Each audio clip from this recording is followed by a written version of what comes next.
High friend, तो अभी इसको बनाए हैं। फॉल्ट प्रॉब्लम था, ये स्पिन मोटर नहीं चल रहा था, वो पूरा ढक ढक ढक ढक आवाज़ कर रहा था। तो अभी इसको बफर उफर चेंज किए और चालू किए, ये सब बिल्कुल सही चल रहा है। इसका आउटलेट पाइप भी लगाए हैं, ड्रेन पाइप।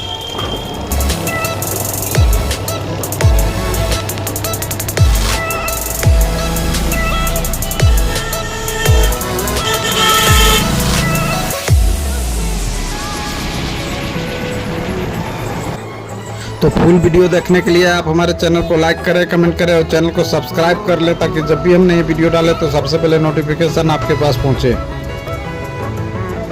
चैनल को सब्सक्राइब करें।